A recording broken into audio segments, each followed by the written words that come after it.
ఈ ప్రపంచానికి మరుగైన జ్ఞానం, నలిగిన జీవితాలను వెలిగింపచేసే జ్ఞానం, జీవాహారాన్ని అనుగ్రహించే జ్ఞానం, చుంటి తేనె ధారల కన్నా మధురమైన జ్ఞానం, అపవాది బాణాల నుండి హృదయాన్ని కంచెగా కాపాడే జ్ఞానం, మహోన్నతుని చేరుటకు మార్గాన్ని చూపే జ్ఞానం, ఆహుతవ్వబోతున్న ఆత్మలను నరకం నుండి రక్షించే జ్ఞానం, శాశ్వతానందాన్ని నింపే జ్ఞానం, దేవునికి దగ్గర చేసే జ్ఞానం, మహా సైన్యములకు అధిపతి అయిన మన తండ్రి పట్ల భయభక్తులను నింపే జ్ఞానం.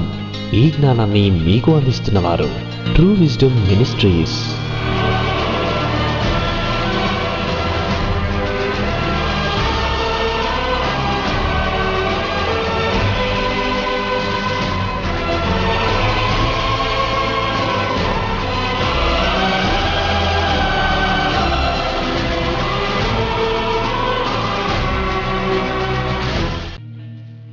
గొప్ప తండ్రి, మమ్మల్ని ప్రేమించి మా అందరి జీవితాలలో మరొక నూతన దినమును అనుగ్రహించి విలువైన శ్రేష్టమైన మీ మాటలు కలిసి ధ్యానిస్తూ నేర్చుకున్నటకు మా అందరికి అనుగ్రహించిన ఈ అవకాశమును బట్టి, ఆయుష్ను బట్టి స్తుతులు చెల్లిస్తున్నాము.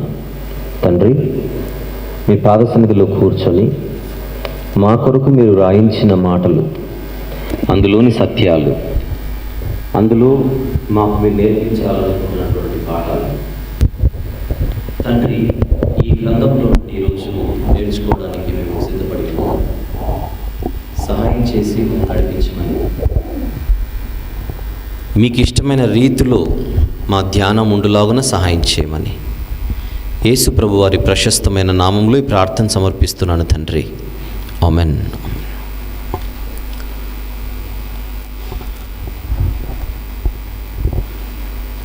ప్రియమైన దేవుని వారలారా,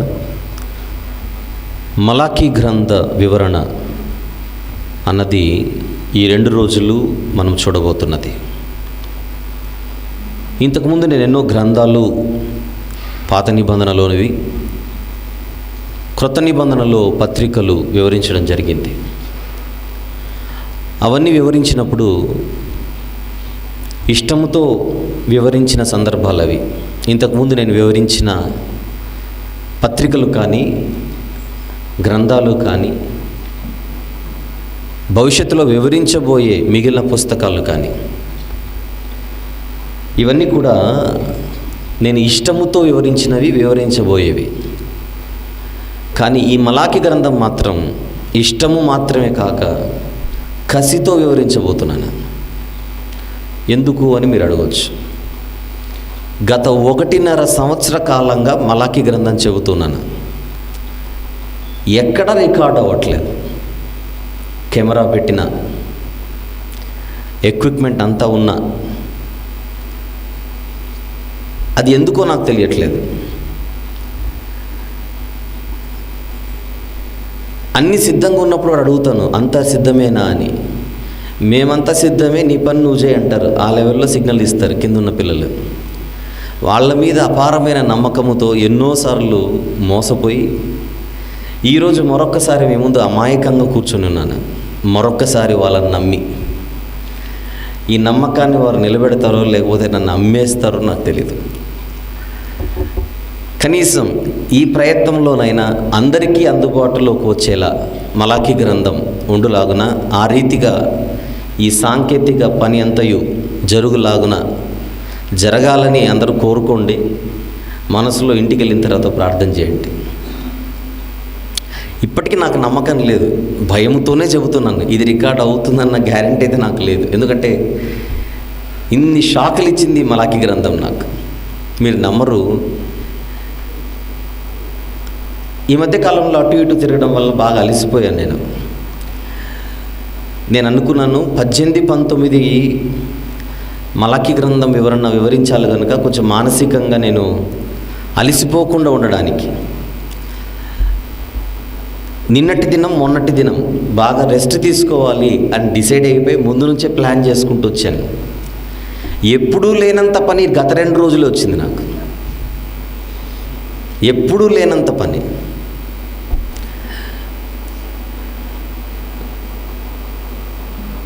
అంటే ఇందులో దేవుడు మన కొరకు వ్రాయించిన మాటలలోని సత్యాలు, పాఠాలు ఏవైతే ఉన్నాయో అవి మనకు చేరకుండా అపవాది ఎంతో అడ్డగిస్తున్నాడన్న సూచనలు అయితే నాకు బాగా కనబడుతున్నాయి. ఇలాగే యూదా పత్రిక కూడా ఒకటి నేను ఇంతకుముందు వివరించాను. దాదాపు 6 భాగాలు వివరించాను. 6 భాగాలలో 4 భాగాలు మాత్రమే రికార్డ్ అయ్యి 5, 6 ఎగిరిపోయింది. ఎంతోమంది అడుగుతున్నారు, యూదా పత్రిక మీరు 4 పెట్టారు, మిగిలిన 5, 6 ఎక్కడున్నాయంటే 5, 6 ఎక్కడున్నాయో ఎవరికి తెలియదు. గాల్లో కలిసిపోయింది మాత్రం నిజం. ఇప్పుడు నేను మళ్ళీ 5, 6 మాట్లాడాలంటే అంతకుముందు 4 భాగాలు ఎవరైతే విన్నారో వాళ్ళు ఎదురుగా కూర్చుంటే నేను 5, 6 చెప్పగలను. ఇప్పుడు 4 భాగాలు వినకుండా ఫ్రెష్గా కూర్చున్న వాళ్ళ ఎదుట 5, 6 నేను చెప్పలేను. అందులో యూదా పత్రిక ఒకటి అలా పెండింగ్ పడిపోయింది. అంటే రాబోయే కాలంలో ఇంకా ఏవో పెద్ద పెద్ద గ్రంథాలు, పెద్ద పెద్ద విషయాలు నేను చెప్పవలసి ఉన్నవి. మరి అవి ఎలా ముగుస్తాయి, అవి ఎలా దీనిని భద్రపరుస్తారన్నది ఇక ఈ డిపార్ట్మెంట్ వాళ్ళే ఆలోచించాలి జాగ్రత్తగా. ఎనీవే, మనమందరము విశ్వాసంతోనే ముందుకెళ్దాం ఈ 2 రోజులు కూడా. మలాకి గ్రంథం, దానిపై ధ్యానం జాగ్రత్తగా చూద్దాం. బైబిల్లో మలాకి గ్రంథం అన్నది ఒకటి ఉంది. నా బైబిల్లో అయితే పాత నిబంధనలో ఉంది. ఒకసారి మీరు చెక్ చేయండి, చూద్దాం ఎక్కడుందో చూద్దాం. మలాకి గ్రంథం పాత నిబంధనలోని చిట్ట చివరి పుస్తకం కదూ.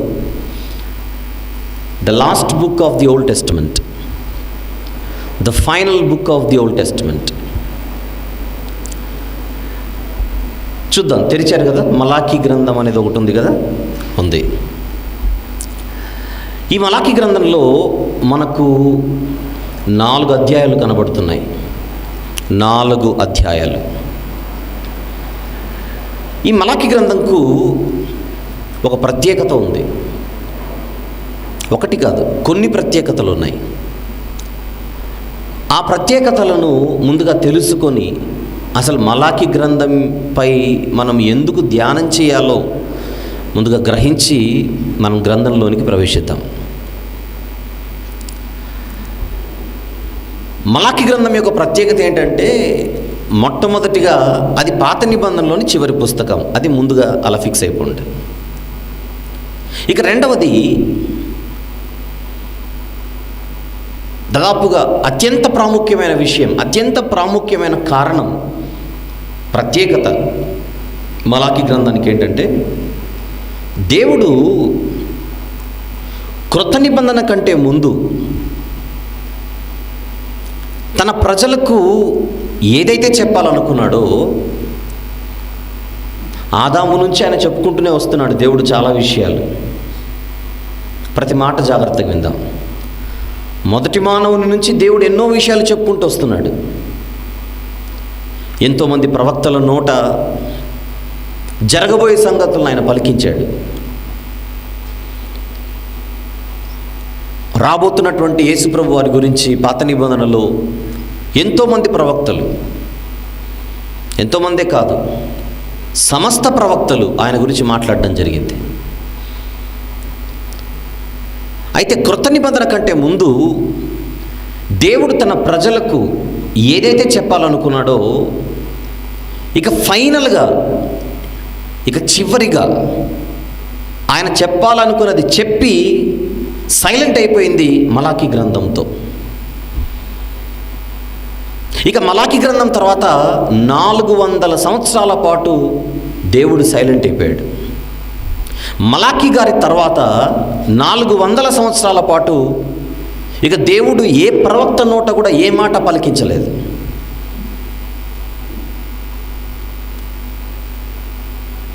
ఇక మలాకి గారి తర్వాత బైబిల్లో మన కంటికి కనిపించే నెక్స్ట్ దైవజనుడే బాప్తిస్మం ఇచ్చి యోహాను గారు. భక్తులు ఉండొచ్చు 400 సంవత్సరాల పాటు. భక్తుల గురించి కాదు నేను మాట్లాడుతున్నది, ప్రవక్తల గురించి. బాప్తిస్మిచ్చి యోహాను కంటే ముందు ఎవరైనా ప్రవక్తలు ఉన్నారా అని అడిగితే వాళ్ళ నాన్నగారి సేవకుడు, అది వేరు సంగతి.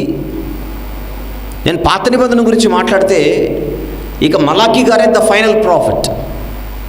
ఇక మలాకీ గారి తర్వాత దేవుడు ఇక ఎవరి నోట ఏ మాట పలికించలేదు. యోహాను గారు వచ్చేంతవరకు, క్రొత్త నిబంధన వరకు. అంటే మలాకీ గ్రంథం తర్వాత నెక్స్ట్ కొనసాగింపే మత్తయి సువార్త లేదా కొత్త నిబంధన.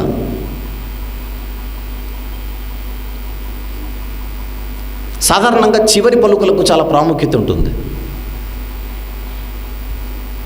ఆయన మాట్లాడిన చివరి మాటలు ఇవే అండి అంటుంటాం కొంతమంది గురించి. ఆ చివరి మాటలకు ఎప్పుడు కూడా వెయిట్ ఎక్కువగా ఉంటుంది.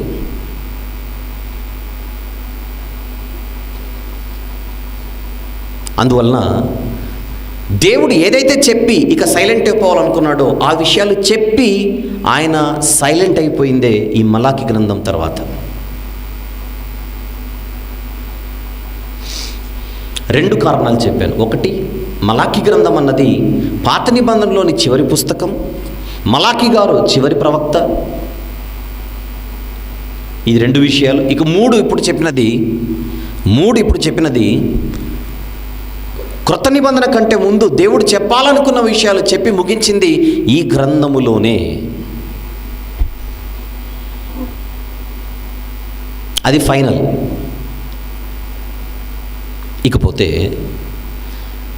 బైబిల్లో ఏ గ్రంథానికి లేని మరొక ప్రత్యేకత ఈ మలాకీ గ్రంథానికి ఉంది. ఇది వ్రాయబడిన ఫార్మాట్. బైబిల్లో ఏ గ్రంథములో లేని ఒక శైలి, రచనా శైలి ఈ మలాకీ గ్రంథంలో ఉంటుంది. ఏంటది అని ఆలోచిస్తే మలాకీ గ్రంథం అంతా ఒక డైలాగ్ ఫార్మాట్లో ఉంటుంది. Dialogue format, conversation format. Dialogue format అంటే ఒకరు చెబితే దానికి ఇంకొకరు సమాధానం ఇవ్వడం లేదా ప్రశ్న వేయడం, ఒకరు చెబుతుంటే ఇంకొకరు స్పందించడం, ఆ స్పందనకు మరి ఒక ప్రతిస్పందన, స్టేట్మెంట్ ఒకటి, రెస్పాన్స్ ఒకటి, మళ్ళీ దానికి ఆన్సర్ ఒకటి. ఇలా స్పందన ప్రతిస్పందనల రూపంలో ఈ గ్రంథం కనబడుతుంది.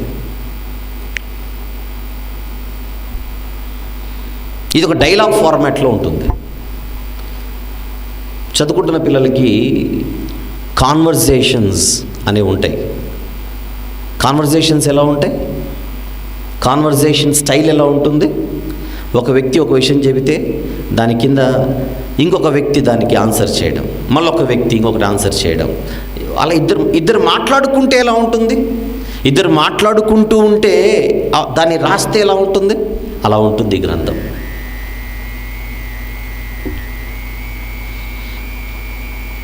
ఒక నాయకుడిని ఒక టీవీ రిపోర్టర్ ఇంటర్వ్యూ చేశాడు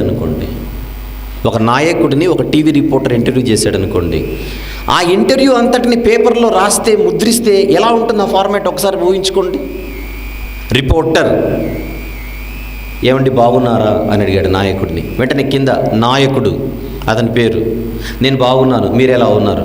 టీవీలో అతను తీసుకున్నటువంటి ఇంటర్వ్యూ ఏదైతే ఉన్నదో దాన్ని ఎగ్జాక్ట్గా అది తీసి మళ్ళీ మనం అక్కడ రాస్తే ఎలా ఉంటుంది? ఆ మూడ్ ఎలా ఉంటుంది? ఆ వాతావరణం ఎలా ఉంటుంది? దాదాపు ఆ స్టైల్లో ఉంటుంది మలాకీ గ్రంథం. అందుకే ఇది డైలాగ్ ఫార్మాట్లో ఉన్న పుస్తకం.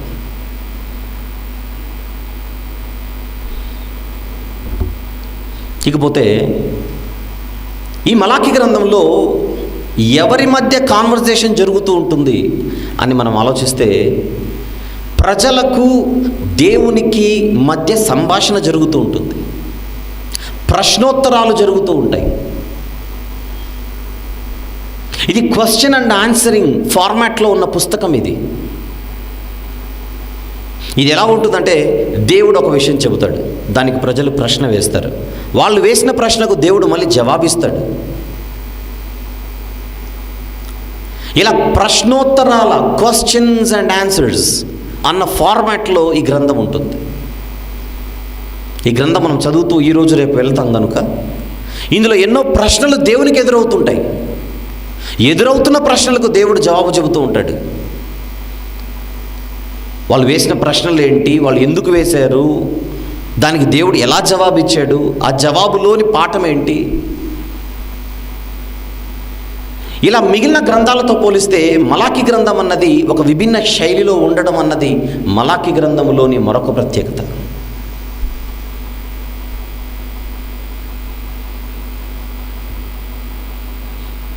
ఇక ఈ గ్రంథంలో దేవునికి ప్రజలు వేసిన ప్రశ్నలు అక్షరాల 10 ప్రశ్నలు దేవునికి ఎదురవుతాయి. ఈ 10 ప్రశ్నలకు దేవుడు ఒక అద్భుతమైన శైలిలో జవాబిస్తాడు. ఈ 2 రోజులు ఈ 10 ప్రశ్నలన్నిటిపైన మనం ధ్యానం చేయబోతున్నాం, సమయం తీసుకొని. ఇలాంటి ఎన్నో ప్రత్యేకమైనటువంటి కారణాలు ఈ మలాకి గ్రంథంలో మన కంటికి కనబడతాయి. ఈ గ్రంథంలో మొత్తం 4 అధ్యాయాలు అని మనం చూస్తున్నాం. ఈ గ్రంథాన్ని మనం సులభంగా అర్థం చేసుకోవడానికి నేను ఈ గ్రంథాన్ని 8 భాగాలుగా విడగొట్టి విభజించి వివరించబోతున్నాను. ఉన్నది 4 అధ్యాయాలు. 4 అధ్యాయాల ఈ పుస్తకాన్ని మనం 8 భాగాలుగా విభజించి మాట్లాడుకోబోతున్నాం. మొదటి భాగం 2, 3, 4, 5, 6, 7, 8 అలా. అంటే ఇప్పుడు మన లక్ష్యం రేపు సాయంత్రానికి 8 భాగాల్లో మనం ముగించుకొని ఉండాలి. ఆ లక్ష్యముతోనే ఈరోజు ఈ గ్రంథాన్ని మనం ప్రారంభించుకుంటున్నాం. 8 భాగాలుగా విడగొట్టుకోమని బైబిల్లో ఏం లేదు.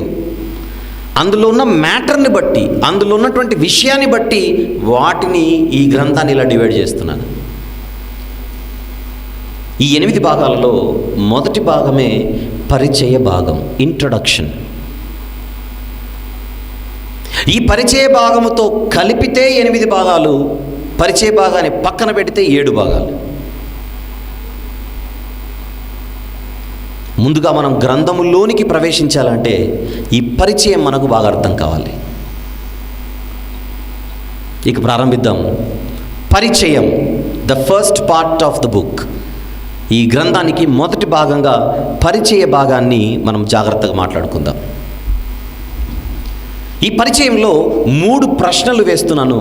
ఈ 3 ప్రశ్నలకు మనం జవాబులు తీసుకుంటే ఈ పరిచయం అయిపోతుంది. ఈ పరిచయంలో మొత్తం 3 ప్రశ్నలు ఉంటాయి. అందులో ఒకటి, ఈ గ్రంథాన్ని ఎవరు రాశారు, ఆయన గురించినటువంటి విషయాలు. ఇది మొదటిది. పరిచయంలో 3 భాగాలు. ఒకటి, ఈ గ్రంథాన్ని ఎవరు రాశారు, ఈ వ్రాసిన వ్యక్తి యొక్క బ్యాక్గ్రౌండ్, లేకపోతే ఈ వ్యక్తి యొక్క అడిషనల్ ఇన్ఫర్మేషన్, ఈ వ్యక్తిని గూర్చినటువంటి అడిషనల్ ఇన్ఫర్మేషన్. ఇది మొదటిది. 2, ఈ గ్రంథం ఎవరికి వ్రాయబడింది, ఎవరిని గూర్చి వ్రాయబడింది, ఈ గ్రంథంలో ఉన్నటువంటి ఆడియన్స్ ఎవరు, అది 2వ ప్రశ్న. 3, ఈ గ్రంథం ఏ కాలంలో వ్రాయబడింది, ఏ కాలానికి చెందినది, ఏ కాలానికి సంబంధించినది, ఈ ప్రవక్త ఏ కాలంలో తన పరిచర్యను చేశాడు అన్నది 3. ఈ 3 ప్రశ్నలు మనం మాట్లాడుకోగలిగితే ఈ పరిచయం మనము మాట్లాడుకున్నట్టు. ఈ పరిచయంలో ముందుగా మొదటి ప్రశ్న ఏమిటది? మనం మాట్లాడుకున్నది ఎవరు రాశారు, ఆయన గురించినటువంటి సమాచారం. ఎవరు రాశారో మనం మాట్లాడుకోవడానికి అక్కడే మనకు పేరు కనపడుతోంది, మలాకి అని. మలాకి అన్న ఈ పదం మలాకియా అన్న ఒక పెద్ద పదము నుంచి సంగ్రహించబడినటువంటి పదం. It is a short form of another name. మలాకియా అనేటువంటి ఒక సంపూర్ణ పదంలో నుండి సంగ్రహించబడినటువంటి, షార్టన్ చేసినటువంటి ఒక పదమే మలాకి. ఇంగ్లీష్లో దీనిని మాలకాయ్ అని పిలుస్తారు, ప్రొనౌన్సియేషన్. అసలు మలాకి అంటే అర్థం ఏంటి అని చూస్తే, మలాకి అన్న పదానికి అర్థమే దేవుని దూత. దేవుని దూత, a messenger of God, a messenger of the lord. దేవుని దూత.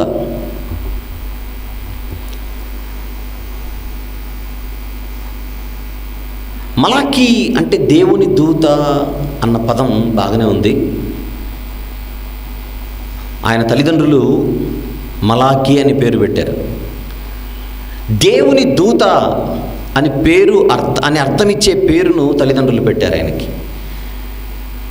పేరు పెట్టుకోవడమే కాదు, మలాకి గారు తన జీవితంలో నిజంగానే దేవుని దూత లాంటి పాత్ర పోషించాడు. లాంటి పాత్ర కాదు, దేవుని దూతగానే బ్రతికాడు. అసలు దూత యొక్క పనేంటి? దూత యొక్క పనేంటి? దేవుడు ఏదైనా చెబితే ఆ సమాచారాన్ని, ఆ వార్తను మోసుకొని వచ్చి ప్రజలకు చెప్పడం. అంటే దేవునికి ప్రజలకు మధ్య ఒక వారధిగా, ఒక మధ్యవర్తిగా దూత యొక్క బాధ్యత ఉంటుంది. ఆ బాధ్యతకు 100కు 100% న్యాయం చేసిన వ్యక్తిగా మలాకి గారు మన కంటికి కనపడతారు. అంటే పేరుకు తగ్గ జీవితం మలాకి గారి జీవితం కనబడుతుంది. ఈ సందర్భంలో ఒక ఆత్మీయ సత్యాన్ని నేర్చుకుందాం. పేరు కలిగి ఉంటే కాదు, పేరుకు తగ్గ జీవితం మనకు ఉండాలి. మలాకి గారి జీవితంలో జరిగినట్టుగా. చాలామందికి పేర్లేమో పెద్ద పెద్ద పేర్లు ఉంటాయి. వాళ్ళ బ్రతుకుకి ఆ పేరుకి అసలు సంబంధం ఉండదు. ఆ మధ్యకాలంలో ఒక దొంగల ముఠ పట్టుబడింది. ఆ దొంగల ముఠాలో ఒక ఆయన పేరు దావీదు. అసలు ఆయనకున్న పేరుకి, ఆయన చేసే పనికి ఏమైనా సంబంధం ఉందా? పేరు పెట్టుకోవడమే కాదు, పేరుకు తగ్గ జీవితం. చాలామంది బైబిల్లో ఉన్న పేర్లు పెట్టమని అడుగుతుంటారు. పెట్టాలంటే భలే భయం వేసిపోతుంది. ఎందుకంటే తీరా పెట్టిన తర్వాత వాడు అలా బతకపోతే, మీరు అలా పెంచకపోతే,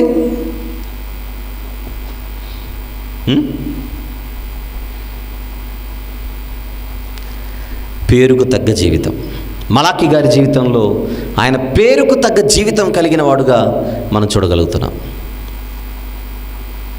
ఇకపోతే ఇంకొక కోఇన్సిడెన్స్ ఏంటంటే, మలాకి గారు ఏ గ్రంథాన్ని అయితే రాశాడో అందులో మనకు మలాకి గారు మాత్రమే కాకుండా వేరే దూతలు కూడా కనపడతారు. మనకు వేరే దేవుని దూతలు కూడా కనపడతారు. ఆయన పేరుకి, ఆ పేరుకున్న అర్థానికి, ఆయన రాసిన గ్రంథానికి, దేవుడు ఆయన నోట పలికించిన మాటలకి, దేవుడు ఆయన చేత వ్రాయించిన మాటలకి, ఆయన పేరులో ఉన్న అర్థానికి చాలా పోలికలు ఉంటాయి. చాలా దగ్గర పోలికలు ఉంటాయి. రేపటికి ఈ విషయం మీకు అర్థమైపోతుంది. ఈ గ్రంథం చదువుతుంటే ఆయన తన పేరులో ఉన్న అర్థం ఏంటో ఆ అర్థానికి తగ్గ మాటలే రాసుకుంటూ వెళ్ళిపోతుంటాడు. విచిత్రంగా దేవుడు ఆయన నోట ఆ మాటలే పలికించాడు. అందుకే మలాకి గారికి ఒక ప్రత్యేకమైన గుర్తింపు బైబిల్లో ఉంది. మలాకి గారి గురించి మిగిలిన ఏ పుస్తకాలలో ప్రస్తావించకపోయినా, మలాకి గారి గురించి మిగిలిన పుస్తకాలలో, బైబిల్లోని మిగిలిన పుస్తకాలలో ఎక్కడ ఎక్కువ ప్రస్తావన ఎక్కడా లేకపోయినా, ఈ గ్రంథంలో మాత్రం ఆయన చెప్పిన విషయాలు కానీ, ఆయన మాట్లాడిన సందర్భాలు కానీ చాలా గొప్ప విషయాలు. ఆయన పేరులో ఉన్నటువంటి అర్థానికి తగ్గ గ్రంథముగా ఈ గ్రంథం కనపడుతుంది. అదంతా మనకు తెలుస్తుంది. ఈ వివరణలో మీకు అర్థమవుతుంది. పరిచయం కనుక కొన్ని విషయాలు మలాకి గారి గురించి చెబుతున్నాను. ఇక క్రైస్తవ సమాజంలో మలాకి అన్న పేరు గురించి 2 భిన్న అభిప్రాయాలు ఉన్నాయి. అది కూడా తెలుసుకుందాం. మలాకి అన్న పేరు గురించి క్రైస్తవ సమాజంలో 2 విభిన్న అభిప్రాయాలు ఉన్నాయి. ఏంటంటే, మలాకి అన్న పేరు బహుశా ఒక అభిప్రాయం చెబుతున్నాను, కొంతమంది అభిప్రాయం చెబుతున్నాను. మలాకి అన్న పేరు ఒక వ్యక్తి ఒక పేరు అయి ఉండకపోవచ్చు. ఎందుకంటే ఈ గ్రంథమంతా ఒక దూత తెచ్చిన సమాచారంగా ఉన్నది కనుక, ఒక దూత చేత చెప్పబడినటువంటి, ఒక దూతను పంపి చెప్పినటువంటి విషయాలు ఇందులో ఉన్నాయి కనుక, ఆ గ్రంథ శైలిని బట్టి, ఆ గ్రంథంలో ఉన్న విషయాలను బట్టి దూత అని అర్థం ఇవ్వడానికి గ్రంథానికి మలాకి అనేటువంటి ఒక హీబ్రూ పదం, దట్స్ ఎ హీబ్రూ వర్డ్ పెట్టి ఉంటారు. బహుశా మలాకి అనేది ఒక వ్యక్తి పేరు కాకపోవచ్చు అనే అభిప్రాయం క్రైస్తవ సమాజంలో ఒక అభిప్రాయంగా ఉంది.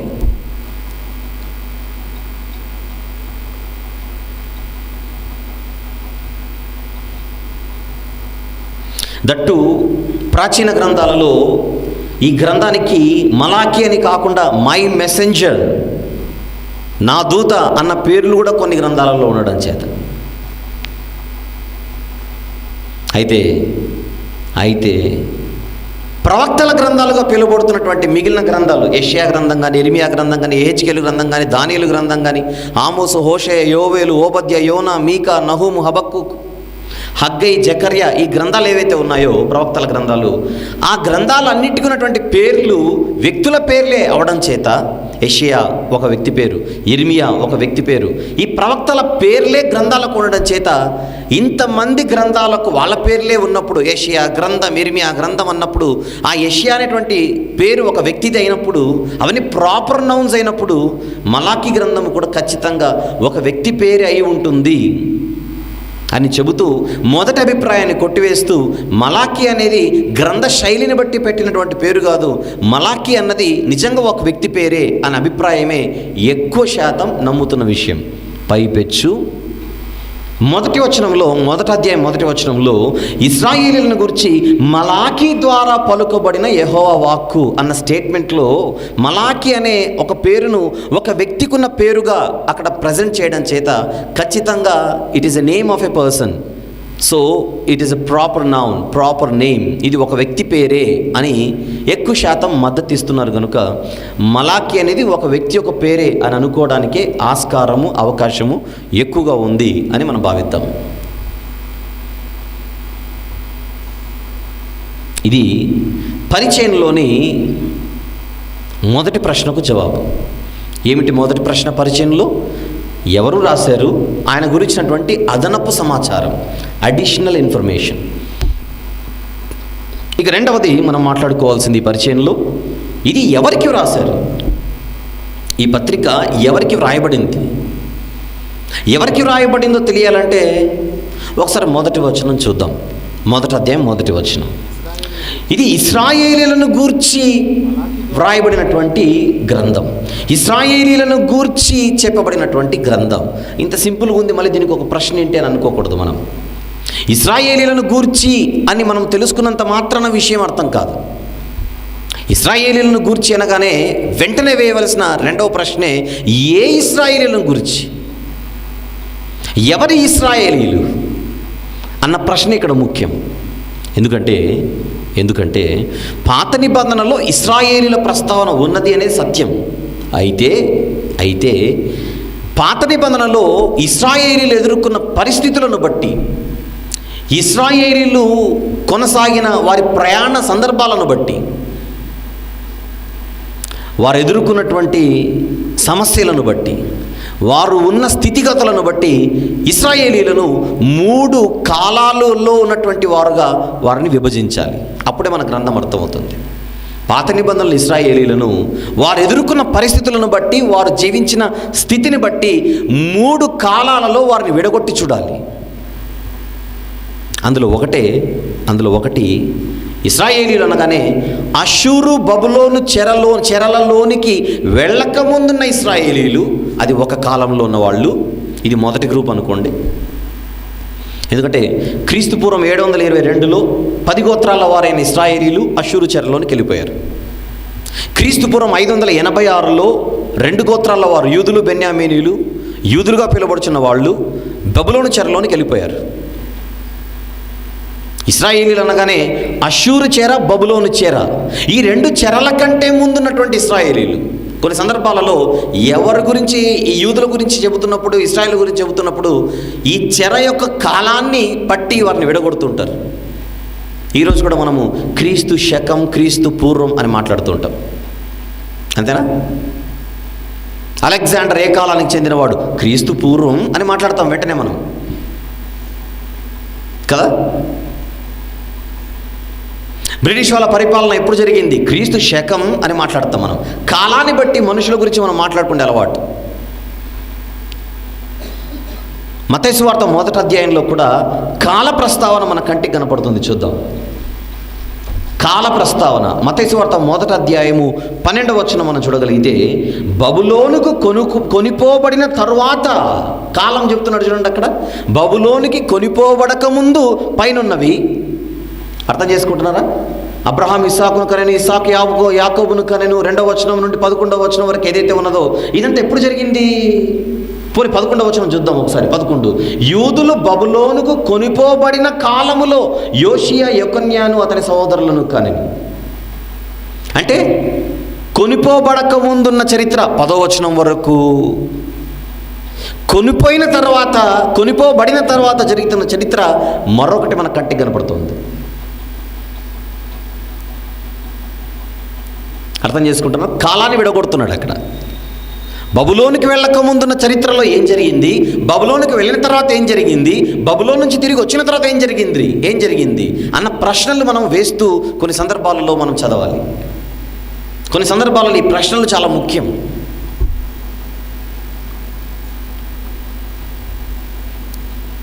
ఇప్పుడు మలాకీ గ్రంథంలో 1వ వచనంలో మనకు ఇశ్రాయేలీలను గూర్చి పరిచయంలో ఉన్న మన పరిచయంలో 2వ ప్రశ్న ఏంటి? ఎవరి గురించి ఈ గ్రంథం రాయబడింది అంటున్నాం. ఎవరి గురించి అంటే అక్కడ ఇశ్రాయేలీల గురించి అని అర్థమైపోతుంది. కానీ ఏ ఇశ్రాయేలీలు? చెరకు ముందున్న ఇశ్రాయేలీలా, చెరలో ఉన్న ఇశ్రాయేలీలా, చెర నుండి తిరిగి వచ్చిన ఇశ్రాయేలీలా? అది మనకు తెలిస్తే, అది మనకు క్లియర్ అయితే అప్పుడు గ్రంథం క్లియర్గా అర్థమవుతుంది. బైబిల్లోని ప్రవక్తల గ్రంథాలు ఏవైతే ఉన్నాయో ఆ గ్రంథాలు చదివేటప్పుడు ముఖ్యంగా ఈ కాలాన్ని మన మనసులో పెట్టుకోవాలి. ఒక యెషయా గ్రంథం, ఒక ఇర్మియా గ్రంథం, ఇలాంటి గ్రంథాలు ఉన్నాయనుకోండి, అవి చెరకు ముందు రాయబడినటువంటి గ్రంథాలు. ఏవి? బబులోను చెర కంటే ముందు. అష్షూరు చెర గురించి మాట్లాడట్లా. ఇర్మియా గ్రంథం అనేసరికి అప్పటికి అష్షూరు చెర అయిపోయింది. బబులోను చెర కంటే ముందు రాయబడిన గ్రంథాలు యెషయా, ఇర్మియా అయితే, బబులోను చెరలో ఉండగా రాయబడినటువంటి గ్రంథాలు దానియేలు, యెహెజ్కేలు అయితే, అంటే దానియేలు గ్రంథం, యెహెజ్కేలు గ్రంథం చదివేటప్పుడు మనం బబులోను చెరలో ఉన్న ఇశ్రాయేలీలను మనసులో పెట్టుకొని మనం చదువుతూ అక్కడ చెప్పిన సందర్భాలను మనం ఆలోచిస్తూ ఉండాలి. ఈ ప్రవక్త ఏ కాలానికి చెందినవాడు, ఈ ప్రవక్త ఏ కాలంలో ఉన్నటువంటి పరిస్థితులలో జీవించి రాసినటువంటి గ్రంథం ఇది అన్న ప్రశ్న వేయాలి.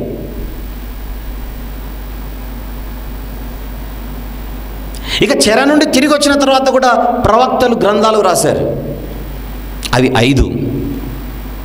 అష్షూరు చెర, బబులోను చెర నుండి ఇశ్రాయేలీలు తిరిగి వచ్చిన తర్వాత వ్రాసినటువంటి గ్రంథాలు ఉన్నాయి. అవి మొత్తం 5. 1 ఇజ్రా గ్రంథం, 2 నెహెమియా గ్రంథం, 3 హగ్గై గ్రంథం, 4 జకరియా గ్రంథం, 5 ఇప్పుడు మనం మాట్లాడుతున్న మలాకీ గ్రంథం. 5 గ్రంథాలు. అంటే ఇప్పుడు మలాకీ గ్రంథంలో మనం చూస్తున్నటువంటి 1వ వచనంలోని ఇశ్రాయేలీలు ఎవరు అని అడిగితే బబులోను చెర కంటే ముందున్న ఇశ్రాయేలీలు కాదు. అలాగని బబులోను చెరలో ఉన్న ఇశ్రాయేలీలు కాదు. బబులోను అనగానే మీరు అష్షూరు కూడా మనసులో పెట్టుకోండి. బబులోనీయుల కంటే ముందు అష్షూరీయులు పరిపాలించారు. అష్షూరీయులను గెలిచిన తర్వాత, బబులోనీయులు గద్దెనెక్కిన తర్వాత ఇశ్రాయేలీలు కూడా బబులోను చెరలోనికి వచ్చేశారు.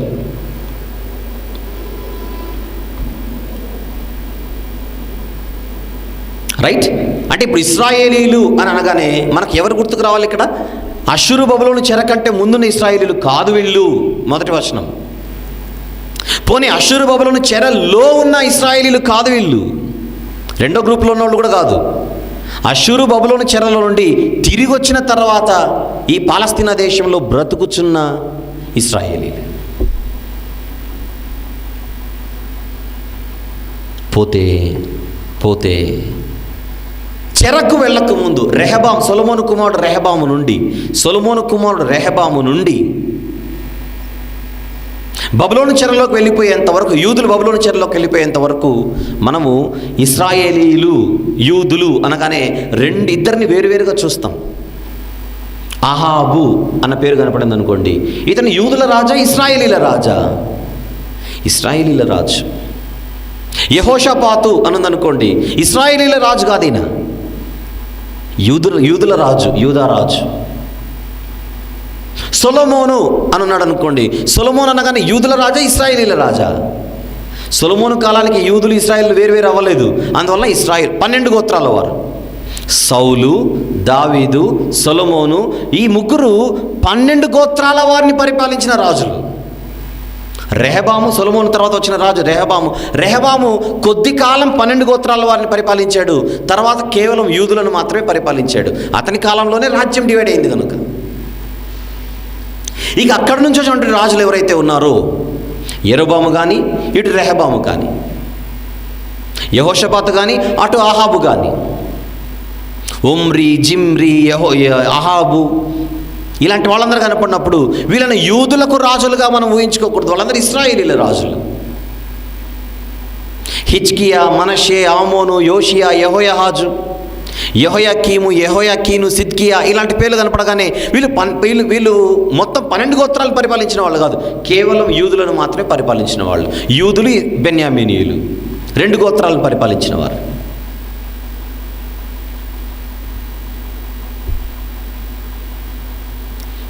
అయితే చెరలోనికి వెళ్ళిపోయేటప్పుడు క్రీస్తుపురం 722లో అష్షూరీయులు 10 గోత్రాల వారిని తీసుకొని వెళ్ళిపోయారు, నార్థర్న్ కింగ్డమ్. క్రీస్తుపురం 586లో బబులోనీయులు 2 గోత్రాల వారిని తీసుకొని వెళ్ళిపోయారు. ఎక్కడికి? బబులోనికి. పోనీ బబులోను, అష్షూరు దూరం ఉన్న ప్రాంతాలు కాదు, ఆల్మోస్ట్ అంతా ఒక భూభాగంలో ఉన్నవే. ఢిల్లీ అనుందనుకోండి, ఏ దేశంలో ఉంది అది? భారత గడ్డే. హైదరాబాద్ అనుందనుకోండి, అది భారతదేశమే. హైదరాబాద్ కానీ, ఢిల్లీ కానీ ఈ 2 కూడా ఒక భూభాగంలో ఉన్న ప్రాంతాలు. అలాగే అష్షూరు అయినా, బబులోన్ అయినా ఒక భూభాగంలో ఉన్న ప్రాంతం. చూద్దాం, మ్యాప్లో చూద్దాం. ప్రకటన గ్రంథమైన తర్వాత ఉన్న తెలుగు బైబిల్లోని 4 మ్యాప్లలో మొదటి మ్యాప్ మనం తీస్తే మీకు పైన అరారాతు కొండ కనబడుతుంది మ్యాప్లో. అరారాతు కొండ కిందికి వస్తే అష్షూరు కనబడుతోంది. అష్షూరు ఉందా? అష్షూరు ఉంది కదూ అష్షూరు. ఆ అష్షూరీయులే ఇశ్రాయేలుని తీసుకొని వెళ్ళిపోయారు. అష్షూరు కిందికి వచ్చేస్తే బాబెలు కనపడుతుంది. అష్షూరు కింద అలాగనే క్రిందికి వచ్చేస్తే బాబెలు కనపడుతుంది. ఆ బాబేలే బబులోను.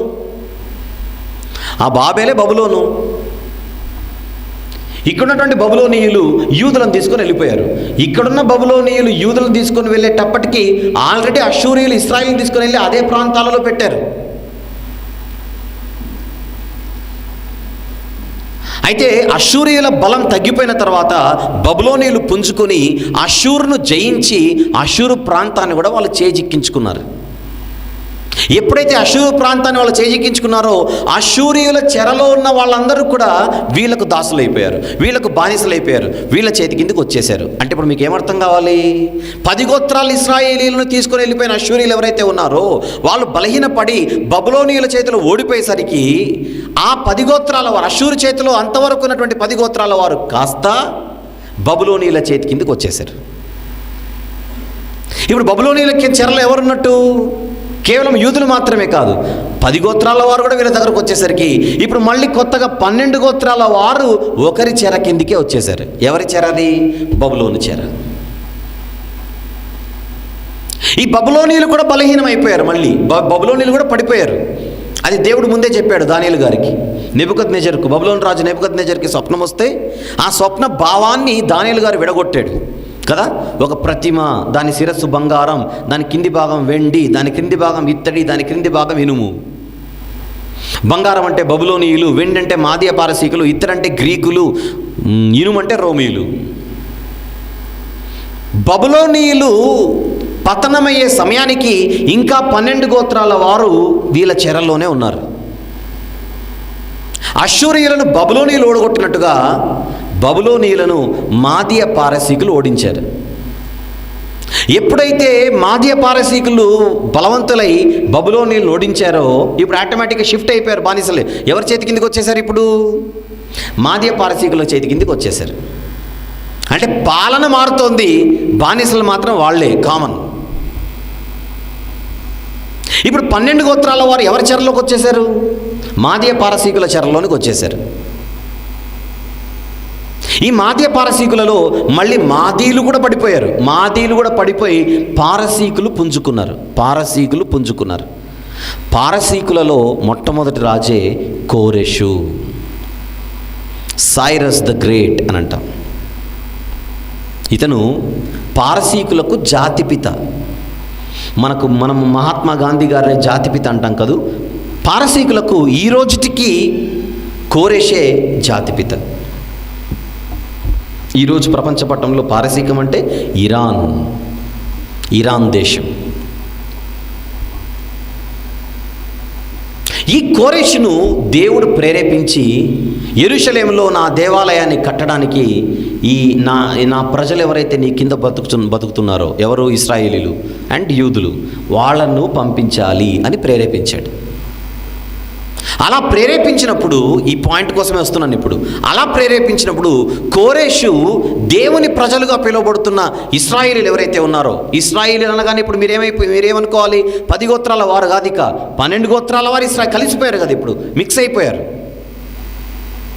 ఓకే, అప్పుడు ఆకాశమందు ఆసీనుడైనటువంటి ఆ దేవునికి పిల్లలు ఎవరైతే ఉన్నారో ఆయన ఆలయాన్ని కట్టించడానికి నన్ను ప్రేరేపించాడు దేవుడు. కనుక ఆసక్తి కలిగిన వారందరూ వెళ్ళి యెరూషలేంకి వెళ్ళిపోండి అని స్వతంత్రాన్ని, ఇండిపెండెన్స్ని ఇచ్చాడు కోరెషు. అలా ఇండిపెండెన్స్ ఇచ్చినప్పుడు, ఫ్రీడమ్ ఇచ్చినప్పుడు యూదులు మాత్రమే రాకుండా, పోనీ ఇశ్రాయేలీలు మాత్రమే రాకుండా 12 గోత్రాలలో ఒక్కొక్క గోత్రానికి కొంతమంది చొప్పున అందరూ కలిసి యెరూషలేంకి వచ్చేసారు, లేదా పాలస్తీనాకు వచ్చేసారు.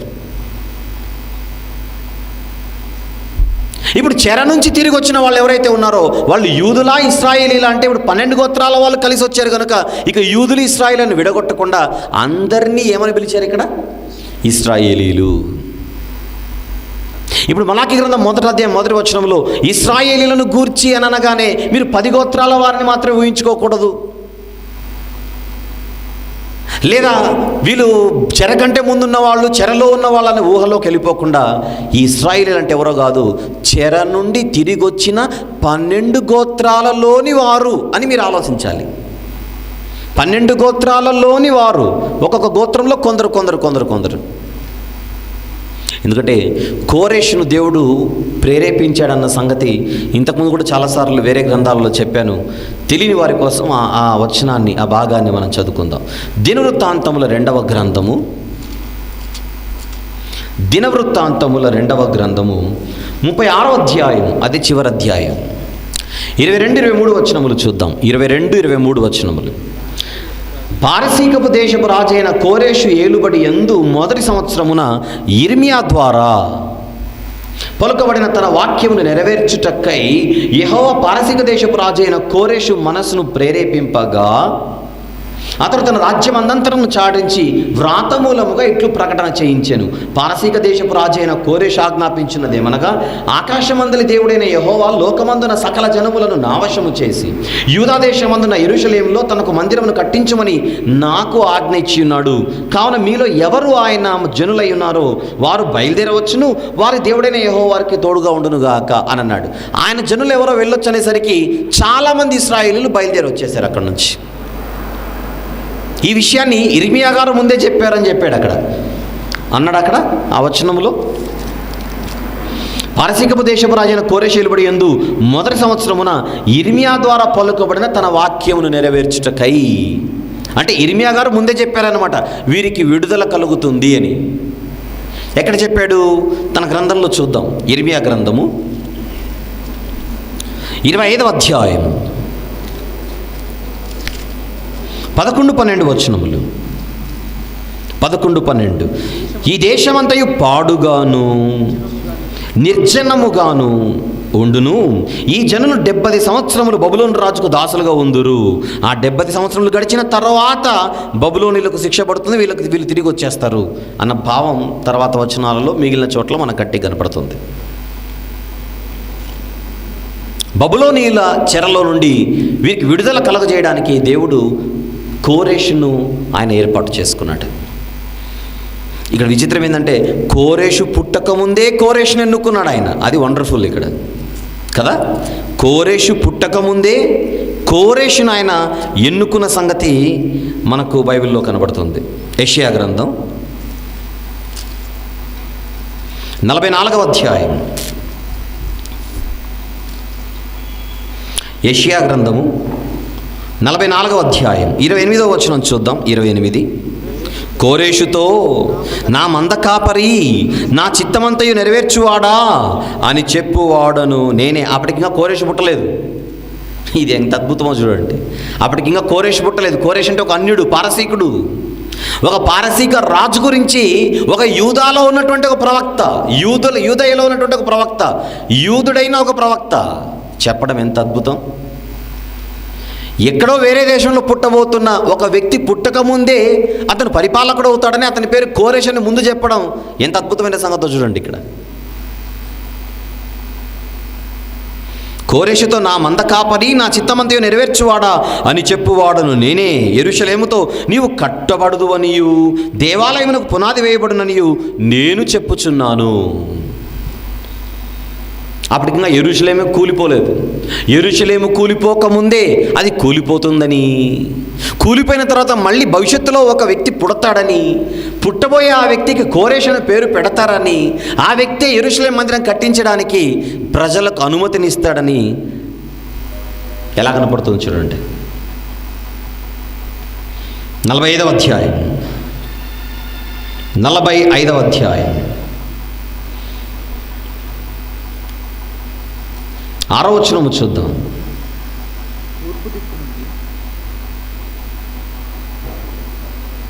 13వ వచనం చూద్దాం, జాగ్రత్త. 13వ వచనం, నీతిని బట్టి కోరేషును రేపి తిని అతని మార్గములన్నీ సరళము చేసేదను, అతడు నా పట్టణమును కట్టించును అని అన్నాడు చూడండి. కట్టించును. 3వ వచనం 4వ వచనం కూడా చదువుదాం. 3 నుంచి చదువుకుంటుద్దాం. పేరు పెట్టి నిన్ను పిలిచిన ఇశ్రాయేలు దేవుడైన యెహోవా నేనే అని నీవు తెలుసుకున్నట్లు అంధకార స్థలంలో ఉంచబడిన నిధులను, రహస్య స్థలములలోని మరుగైన ధనం నీకు ఇచ్చేదను. నా సేవకుడైన యాకోబు నిమిత్తము, నేను ఏర్పరచుకున్న ఇశ్రాయేలు నిమిత్తము నేను నీకు పేరు పెట్టి నిన్ను పిలిచి తిని, నీవు నన్ను ఎరుగకుండినప్పటికీ నీకు బిరుదులిచ్చి తిని. 6వ వచనం, తూర్పు దిక్కు నుండి పడమటి దిక్కు వరకు నేను తప్ప ఏ దేవుడు లేడని జనులు తెలుసుకున్నట్లు నీవు నన్ను ఎరుగకుండినప్పటికీ నిన్ను సిద్ధపరచితిని. అంటే నేనెవరో నీకు తెలీదు, కానీ నువ్వు పుట్టక ముందే నిన్ను ఎరిగిన వాడని నేను. కోరేషు గురించి, ఆ కోరేషు పుట్టాడు దేవుడు చెప్పినట్టుగా. కోరేష్ అనే పేరే పెట్టబడ్డాడు. ఆ పేరు పెట్టబడిన కోరేషు పెరిగి పరిపాలకుడై దేవుని ప్రజలకు విడుదల కలుగజేశాడు. దేవుని ప్రజలకు విడుదల కలుగజేశాడు. అందుచేత మలాకీ గ్రంథములు ఎవరికి వ్రాయబడింది, ఎవరిని గూర్చి అని మనము ప్రశ్నిస్తే మొదటి వచనంలో ఉన్న ఇశ్రాయేలీలు. ఎవరి ఇశ్రాయేలీలు ఇప్పుడు చెప్పేయాలి. చెరకు ముందున్న ఇశ్రాయేలీలా? కాదు. చెరలో ఉన్న ఇశ్రాయేలీలా? కాదు. చెర నుండి తిరిగి వచ్చిన ఇశ్రాయేలీలు. ఎన్ని గోత్రాల వారు? 12 గోత్రాల వారు. 12 గోత్రాల వారు. అయితే చెరలో ఉన్నటువంటి ఇశ్రాయేలీలు అందరూ తిరిగి రాలేదు, కానీ కొందరు తిరిగి వచ్చారు. ఈ గ్రంథానికి ఇప్పుడు చెబుతున్న పాయింట్ చాలా ముఖ్యం.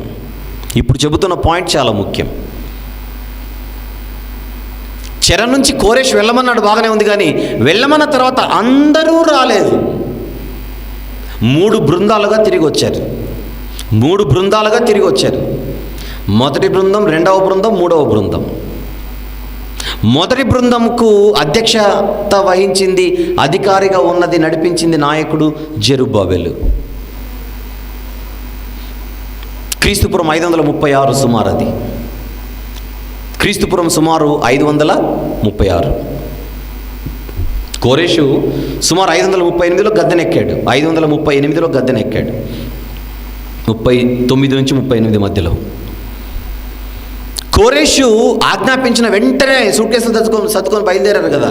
కొంచెం అందరూ కలిసి ప్లాన్ చేసుకొని ప్రయాణం అంటే అంతమంది పర్మనెంట్గా ఒక దేశం విడిచి మరొక దేశానికి వెళ్ళాలంటే రాత్రికి రాత్రి ఎవరు బయలుదేరారు.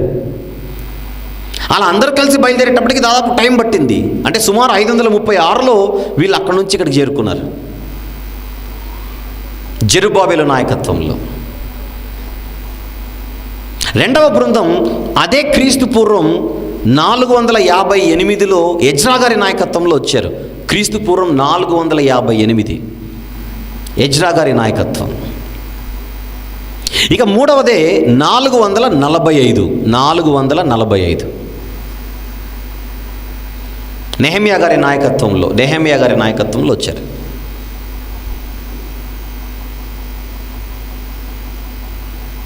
మూడు గ్రూపులకు వచ్చినా విందాం పాయింట్. 3 గ్రూపులకు వచ్చినా 3 గ్రూపులు వచ్చేసిన తర్వాత కూడా ఇంకా ఆ ప్రాంతాలలోనే సెటిల్ అయిపోయిన ఇశ్రాయేలీలు ఉన్నారు, వాళ్ళు రాలేదు.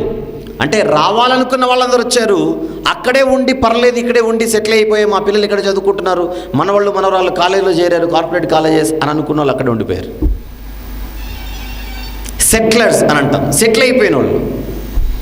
తెలంగాణ ఆంధ్ర డివైడ్ అయిపోయాయి. అలాగని తెలంగాణలో ఆంధ్ర వాళ్ళు లేరా, ఆంధ్రాలో తెలంగాణ వాళ్ళు లేరా చెప్పండి, ఉన్నారు కదూ. మరి రాష్ట్రం డివైడ్ అయిపోయిన తర్వాత ఎందుకు రాలేదు, ఉండిపోయారు అంతే.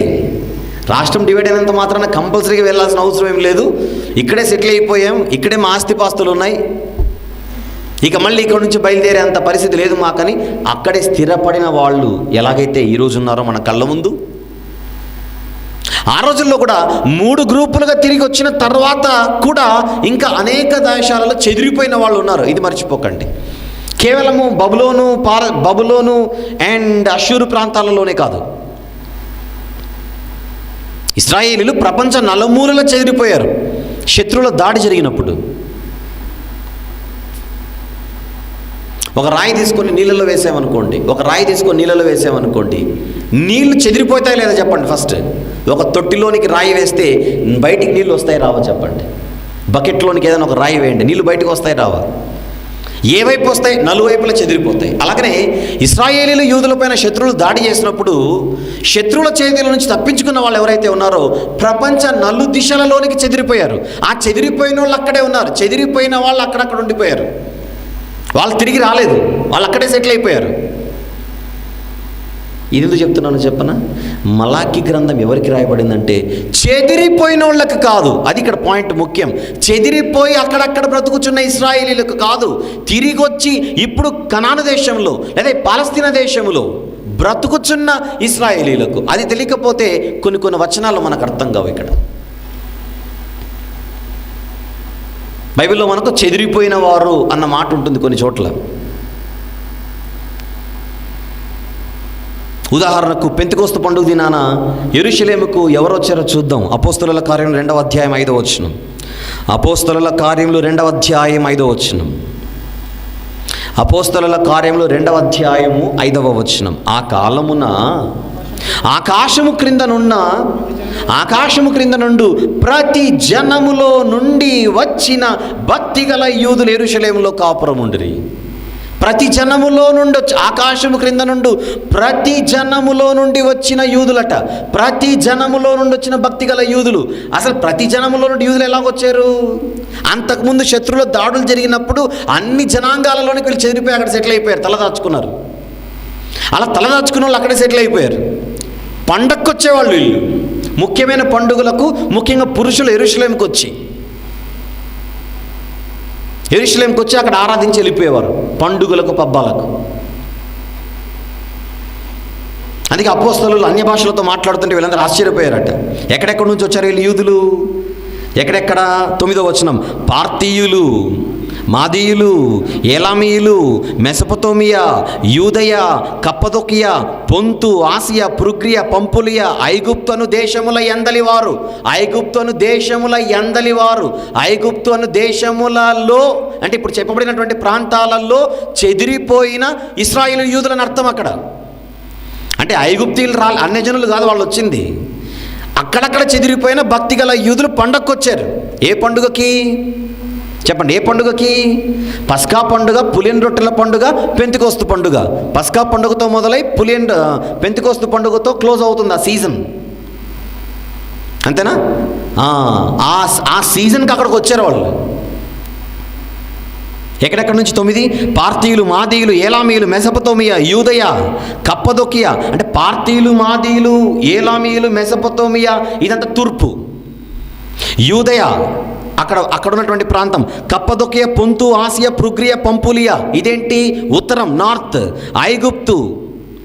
ఐగుప్తు కురేనే దగ్గర లిబియా, 10వ వచనం. కురేనే దగ్గర లిబియా, ఐగుప్తు, లిబియా ఇది ఎక్కడ? దక్షిణం.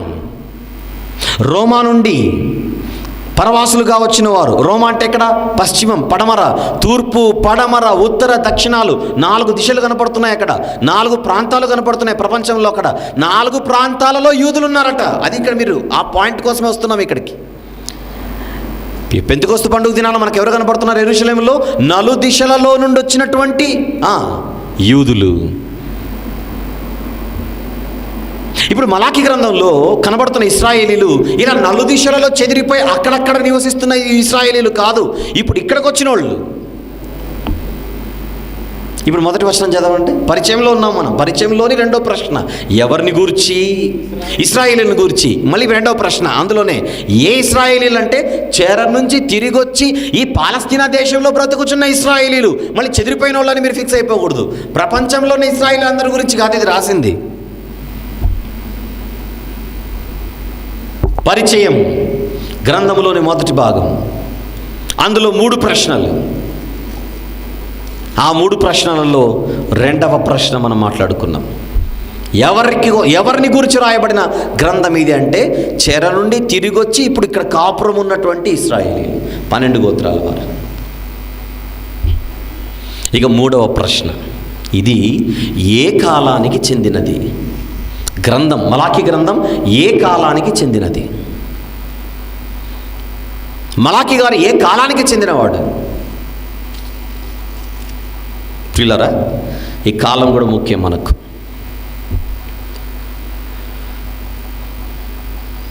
చెర నుండి తిరిగి వచ్చారు అనేది ఇక్కడ ఇది ఫిక్స్ అయిపోయినా, ఇది క్లియర్ అయిపోయింది. చెర నుంచి తిరిగి వచ్చిన వారు. అయితే చెర నుండి తిరిగి వచ్చిన గ్రంథాలు 5 అని చెప్పాను ఇందాక. మలాకి గ్రంథం కాకుండా 4 ఏంటేంటవి? ఎజ్రా గ్రంథం, నెహెమ్యా గ్రంథం, హగ్గై, జకర్యా. అంటే 4 వ్యక్తులు కనపడుతున్నారు ఇక్కడ మలాకి గారు కాకుండా.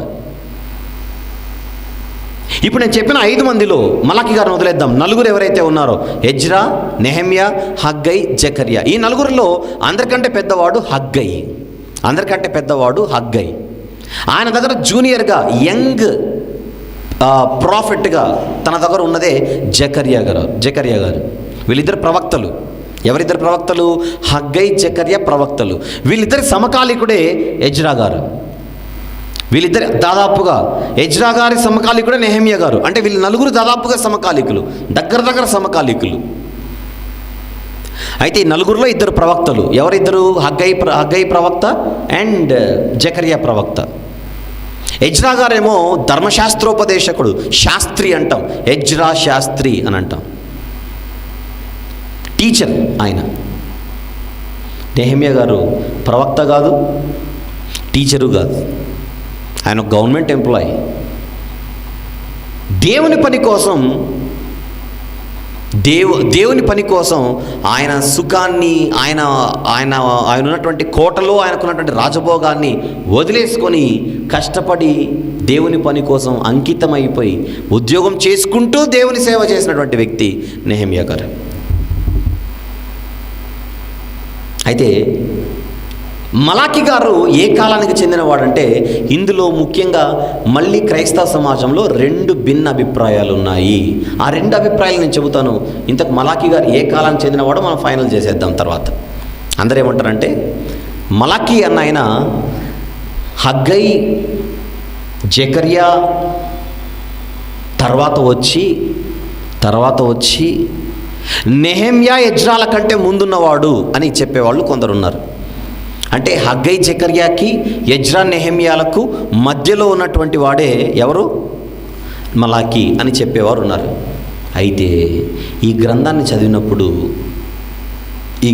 చదివినప్పుడు ఆ వర్షన్కి ఇక్కడ మనకు సపోర్ట్ కనబడదు, వెయిట్ కనబడదు. ఎందుకు అంటే జాగ్రత్తగా వినండి. ఇప్పుడు కాలం గురించి మనము తీస్తున్నాం బయటికి. ఎందుకు అంటే మలాకి గారు తన గ్రంథములో చెప్పిన విషయాలు ఏవైతే ఉన్నాయో, మలాకి గారు తన గ్రంథంలో చెప్పిన సందర్భాలు ఏవైతే ఉన్నాయో అవి యెరూషలేము ప్రాకారము కట్టబడిన తర్వాత చోటు చేసుకున్నటువంటి విషయాలుగా కనబడతాయి. మీకు ఇంకొంచెం ఇన్ఫర్మేషన్ ఇస్తాను.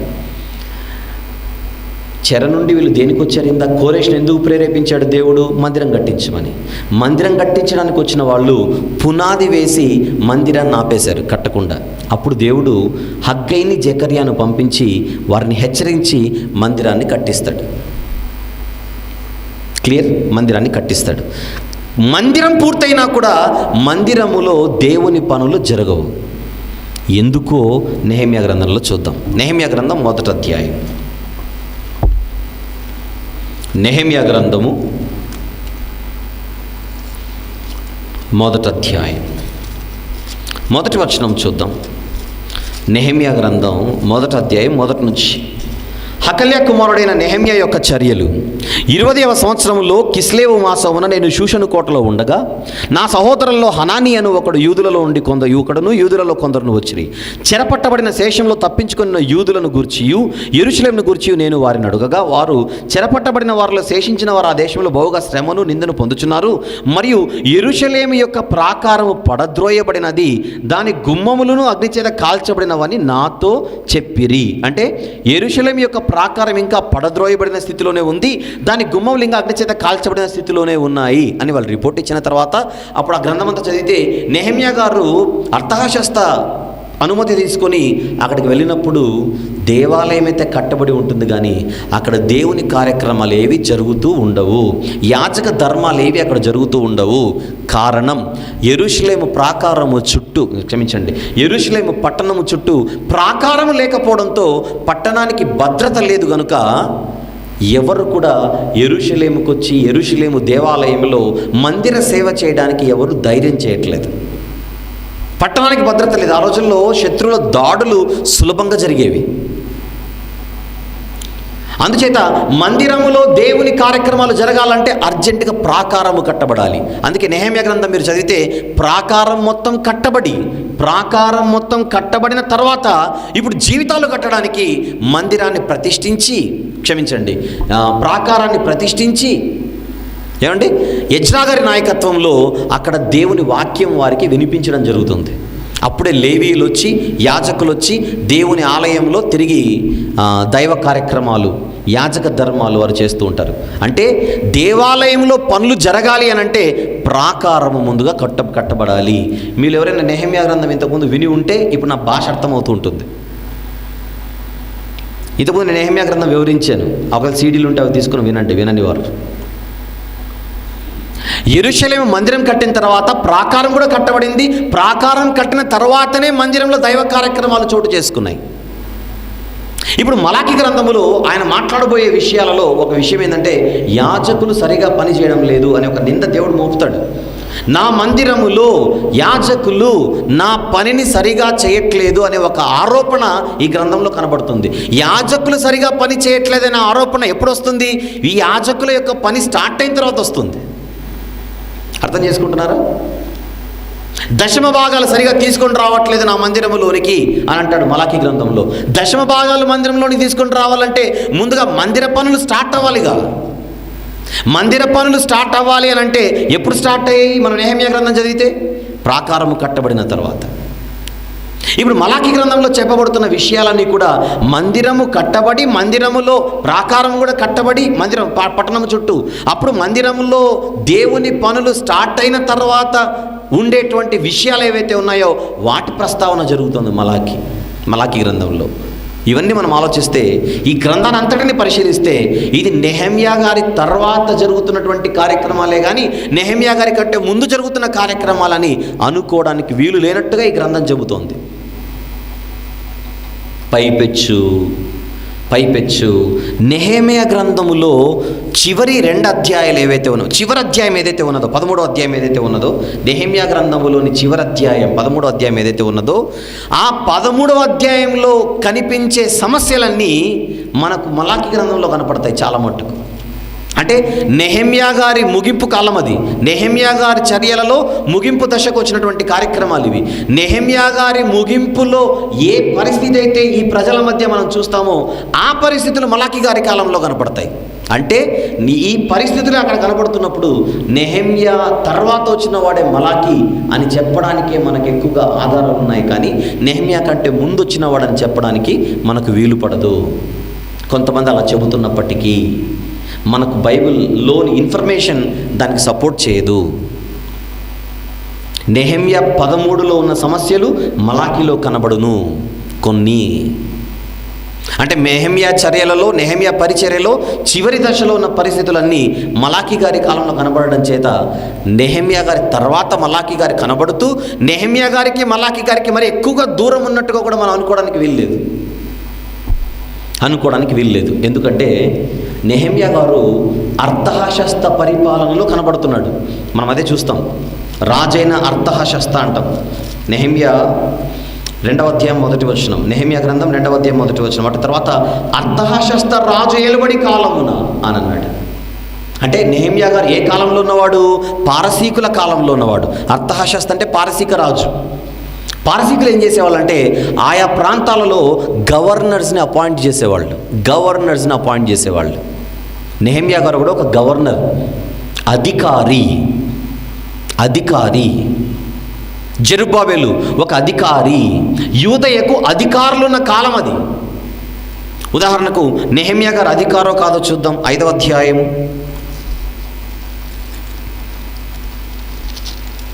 14వ వచనము చూద్దాం. 5:14. మరియు నేను యూదా దేశంలో వారికి అధికారిగా నిర్ణయింపబడిన కాలము మొదలుకొని. అంటే నెహెమ్యా గారు ఎవరు? ఒక అధికారి. జెరుబ్బాబెలు కూడా ఒక అధికారో చూద్దాం. అధికారో కాదు. హగ్గై గ్రంథం 1వ అధ్యాయం 1వ వచనం. హగ్గై గ్రంథం 1వ అధ్యాయము 1వ వచనం. రాజైన దర్యావేషు ఏలుబడి యందు 2వ సంవత్సరము 6వ నెల. రాజైన దర్యావేషు అంటే పారసీక రాజు దర్యావేషు. ఏలుబడి యందు 2వ సంవత్సరము 6వ నెల 1వ దినమున ప్రవక్తయగు హగ్గై ద్వారా యూదా దేశము మీద అధికారియు షయల్తీయేలు కుమారుడైన జెరుబ్బాబెలు అంటున్నాడు. అంటే జెరుబ్బాబెలు ఎవరు? ఒక గవర్నర్, ఒక అధికారి. నెహెమ్యా గారు ఎవరు? ఆయన ఒక అధికారి. ఇప్పుడు మలాకి గ్రంథంలో కూడా మనకు ఒక అధికారి కనపడతాడు. ఇది ఎందుకు తీసుకొని వస్తున్నాం అంటే ఈయన కూడా పారసీక రాజుల కాలములలో ఉన్నవాడు అని చెప్పడానికి, పారసీక పరిపాలనలో ఉన్నవాడు మలాకి గారు అని చెప్పడానికి. 1వ అధ్యాయము 8వ వచనం చూద్దాం ఒకసారి. ఇక్కడ ఒక అధికారి కనపడతాడో లేదో చూద్దాం. 8. గుడిదానిని తీసుకొని బలిగా అర్పించిన ఎడల అది దోషము కాదా? కుంటిదానినైనను రోగము గల దానినైనను అర్పించిన ఎడల అది దోషము కాదా? అట్టి వాటిని నీ అధికారికి అన్న మాట ఉంది చూడండి అక్కడ. ఎవరికట? నీ అధికారికి నీవిచ్చిన ఎడల అతడు నీకు దయచూపునా. ఇంగ్లీష్లో గవర్నర్ అని ఉంటుంది, అధికారిని గవర్నర్ అని ఉంటుంది.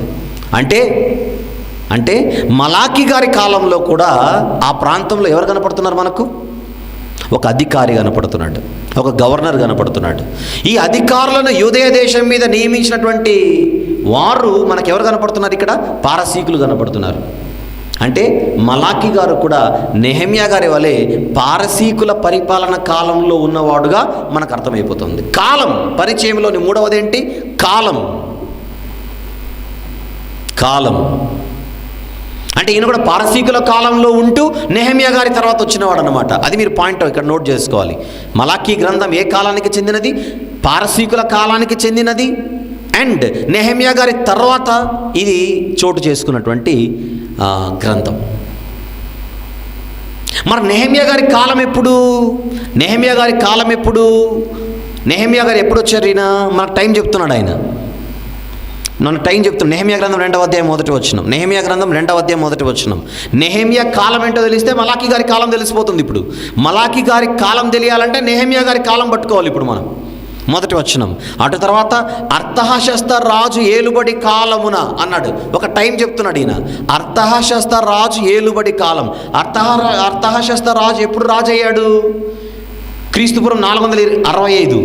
క్రీస్తుపురం 465 అర్తహషస్త రాజు కాలం. క్రీస్తుపురం 465 నుండి 425 వరకు అది ఆయన కాలం, రాజ్య పరిపాలనా కాలం. రాజైన అర్తహషస్త ఏలుబడి కాలమున 20వ సంవత్సరములో ఈయన యూదయకు వచ్చాడు. 20వ సంవత్సరం 465లో గద్దెనెక్కిన అర్తహషస్త పరిపాలనలో 20వ సంవత్సరం 465 నుంచి 20 తీసేయండి, 445. నెహెమ్యా గారు ఎప్పుడు వచ్చారు యూదయకు? 445లో వచ్చాడు. 445లో వచ్చాడు. వచ్చి ఎన్ని సంవత్సరాలు అక్కడ పనిచేశాడు? జీతం లేకుండా చేశాడు ఈయన. ఎన్ని సంవత్సరాలు? 5వ అధ్యాయం కొద్దాం మళ్ళీ, 14వ వచనం. ఇంతకుముందు చదువుకున్నాం. ఎన్ని సంవత్సరాలు ఆయన అక్కడ జీతము తీసుకోకుండా పనిచేశాడో చూద్దాం. 14వ వచనం. మరియు నేను 5వ అధ్యాయం 14వ వచనం, ఇది నెహెమ్యా గ్రంథం. నేను యూదయ దేశంలో వారికి అధికారంగా నిర్మింపబడిన కాలం మొదలుకొని, అనగా అర్తహషస్త రాజు ఏలుబడి యందు 20వ సంవత్సరం మొదలుకొని 32వ సంవత్సరం వరకు, అనగా 12 సంవత్సరములు అధికారికి రావలసిన సొమ్మును నేను కానీ నా బంధువులు కానీ తీసుకోలేదంటే 12 ఏళ్ల పాటు నేను అక్కడ సేవ చేశాను అంటున్నాడు. 445లో వెళ్ళినటువంటి ఆయన 12 ఏళ్ళు సేవ చేశాడనంటే 445లో మరొక 445లో మళ్ళీ 12 తీసేయండి, 433 అంటే క్రీస్తు పూర్వం 445 నుండి 433 వరకు నెహెమ్యా గారు అక్కడ ఉన్నారు. మలాకి గారి కాలం కోసం ఇదంతా. ఏం చెప్తున్నాడు అనుకుంటున్నారేమో మీరు? ఇంతకు ఏం జరుగుతుందో అర్థం కావట్లేదు కదా మీకు. మలాకి గారి కాలాన్ని తీయడానికి నెహెమ్యా గారిని పట్టుకున్నాం మనం. ఎందుకు? నెహెమ్యా గారి తర్వాత నేను వస్తున్నాడు కనుక. పొరపాటున మలాకి గారిని ఏ 460 70 మనం వేసామనుకోండి, మొత్తం చింతపండు చారే, ఇంకేం అర్థం కాదు మీకు. మొత్తం మనం తప్పులో కాలు వేసిన వాళ్ళం అవుతాం మనం అక్కడ. మనం ఇంకా లోపలికి వెళ్ళలేదు గ్రంథంలోనికి. పరిచయంలో కొట్టుకుంటున్నాం. అలా చదవాలి బైబిల్, అప్పుడు విషయం అర్థమవుతుంది. ఒక చిన్న ఎగ్జాంపుల్ చెప్తాను. గ్రంథం మనకు అర్థం కావాలంటే ఒక చిన్న ఎగ్జాంపుల్ చెప్తాను. ఇంతకుముందు 2వ భాగంలో పరిచయంలోని 2వ ప్రశ్న వేశాను. ఇశ్రాయేలీయులను గూర్చి అన్నాం. ఏ ఇశ్రాయేలీయులను వెంటనే ప్రశ్న వేయకపోతే మనకు ఎంత గందరగోళం అవుతుందో చెప్పనా. పొర్రపాటున వీళ్ళు చెరకు ముందున్న ఇశ్రాయేలీలు అని మనం అనుకున్నాం అనుకోండి కొద్దిసేపు అలా. ఎందుకంటే మీరు ఆమోసు గ్రంథమో, హోషేయ గ్రంథమో, మీకా గ్రంథమో చదివేసి ఇప్పుడు మలాకీ తీసుకున్నారనుకోండి, అక్కడ ఇశ్రాయేలీలు కనపడతారు, ఇక్కడ ఇశ్రాయేలీలు కనపడతారు. మనకు కనపడగానే ఆ మూడ్తో, ఆ మైండ్తో మనం ఇక్కడికి వచ్చేసి మలాకీ గ్రంథం చదివితే ఇక్కడ కూడా ఇశ్రాయేలీలు కనపడితే ఆ ఇశ్రాయేలీలకు ఈ ఇశ్రాయేల్కి అసలు పోలికలు ఉండవు. ఆ ఇశ్రాయేల్ ఎదుర్కొన్న సమస్యలకు వీళ్ళు ఎదుర్కొంటున్న సమస్యలకు అసలు ఆ ఇశ్రాయేలీల పైన కూడా దేవుడు ఆరోపణ చేస్తాడు.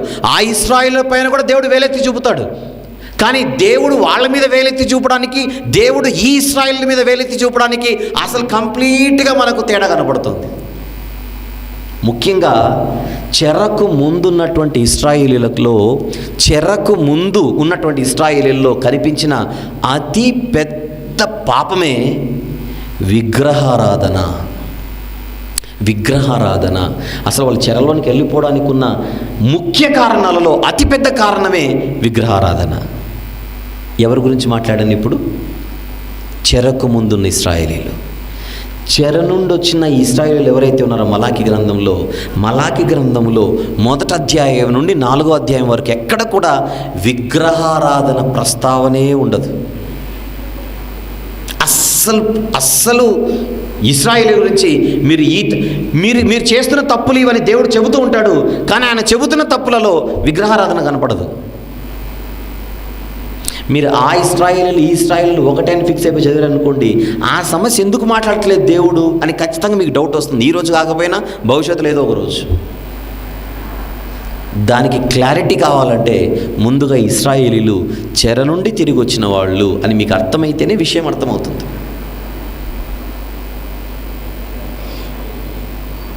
మలాకి గ్రంథమేమో పాత నిబంధనలో చివరిన ఉంది, నెహెమ్యా గ్రంథమేమో కీర్తనలకు ముందుంది.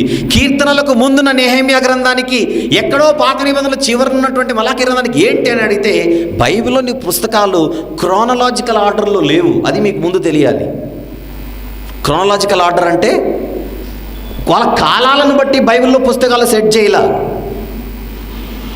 ఒకవేళ కాలాన్ని బట్టి మనం సెట్ చేసామనుకోండి పుస్తకాలని, ఇదిగో ఈ ప్రవక్త తర్వాత ఈ ప్రవక్త, ఈ ప్రవక్త తర్వాత ఈ ప్రవక్త, ఈ ప్రవక్త తర్వాత ఈ ప్రవక్త అని మనం పుస్తకాలు అరేంజ్ చేసామనుకోండి, పాత నిబంధనలోని చిట్ట చివరి పుస్తకాలు ఏమవుతాయి చెప్పనా? ఎజ్రా, నెహెమ్యా, మలాకి, ఈ 3 వస్తాయి. హగ్గై, జకర్యా, మలాకీలు కనపడుతుంటాయి మీకు ఇక్కడ. హగ్గై, జకర్యా, మలాకీలు కనపడుతుంటాయి. నిజానికి ఎజ్రా, నెహెమ్యాల కాలాన్ని బట్టి వాళ్ళ గ్రంథాలు ఎక్కడ ఉండాలో చెప్పనా?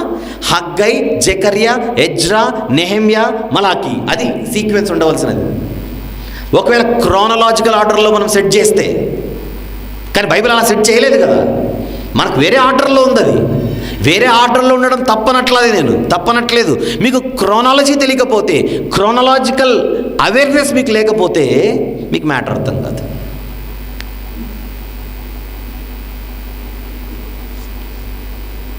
కొన్ని వచనాలు ఇప్పుడు ఇస్తున్న నేను ఇన్ఫర్మేషన్ని మైండ్లో పెట్టుకోకపోతే ఈ 2 రోజుల్లో నేను చెప్పబోయే కొన్ని విషయాలు ఏమి అర్థం కావు. అందుకే పరిచయంలో చాలా జాగ్రత్తగా ఏమైనా మిస్ అవుతున్నానేమో, నేను మిస్ అవ్వకూడదు అని ఒళ్ళు దగ్గర పెట్టుకొని మాట్లాడుతున్నాను విషయం అంతా. ఇవి నేను మాట్లాడకపోతే మళ్ళీ నేను ఈరోజు మధ్యాహ్నమో రేపో నేను మళ్ళీ ఎత్తుకోవాల్సి వస్తుంది, అప్పుడు మీరు ఇబ్బంది పడతారు అన్న ముందు చూపుతో మాట్లాడుతున్న మాటలు ఇవి. మలాకి గారి కాలం ఏంటో, మలాకి గ్రంథం ఏ కాలానికి చెందినదో మనం తేల్చుకోవాలంటే ఆ నెహెమ్యా గారిని పట్టుకుంటున్నాం ఇప్పుడు మనం. నెహెమ్యా గారిని మీరు ఎప్పుడు వచ్చారని అడిగితే ఆయన అంటున్నాడు, రాజైన అర్తహషస్త ఏలుబడిలో 20వ సంవత్సరం అంటున్నాడు. మరి రాజైన అర్తహషస్తను అడుగుదాం, నువ్వు ఎప్పుడు ఎక్కావని అడిగితే ఆయన 465. ఆ 65లో 20వ సంవత్సరాన్ని వచ్చాడట. అంటే 445. 445 నుండి 12 సంవత్సరాలు నేను సేవ చేశానన్నాడు. 45 నుంచి మళ్ళీ 12 తీస్తే 433. అంటే ఈ లెక్కన 433 వరకు మలాకి గారు లేరు అక్కడ. అది క్లియర్. ఉన్నా ఆయన పరిచర్యగా స్టార్ట్ అవ్వలేదు. పోనీ 432కి వచ్చాడని అడిగితే నెహెమ్యా గారు 12 ఏళ్ల పాటు అక్కడ పరిచర్య చేసి అర్తహషస్తను చూడ్డానికి వెళ్ళి మళ్ళీ తిరిగి వచ్చాడు. అది కూడా చూద్దాం. నెహెమ్యా గ్రంథము 13వ అధ్యాయం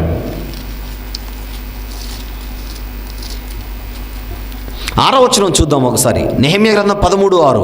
ఆ సమయములో నేను యెరూషలేములో ఉండలేదు. 12 ఏళ్ళు అక్కడ ఆయన పనిచేసి బ్రేక్ తీసుకున్నాడు రాజును చూడ్డానికి. ఆ సమయంలో నేను యెరూషలేములో ఉండలేదు. ఎందుకనగా బబులోను దేశపు రాజైన అర్తహషస్త ఏలుబడి యందు 32వ సంవత్సరం నేను రాజును దర్శించి కొన్ని దినములైన తర్వాత రాజునొద్ద సెలవు పుచ్చుకొని యెరూషలేమునకు తిరిగి వచ్చాను. మీరు బబులోను రాజు అంటే మళ్ళీ కన్ఫ్యూజ్ అవ్వకండి. నేను పారసీకపు రాజు అన్నాను ఇంతసేపు అర్తహషస్త. అక్కడ బబులోను ఎందుకు కనపడుతున్న డౌట్ మళ్ళీ వస్తుంది మీకు. బబులోను ప్రాంతాన్ని కూడా ఆయన పరిపాలించాడు కనుక ఆయన బబులోను రాజు కూడా అని అన్నారు. అర్థం చేసుకుంటున్నారా?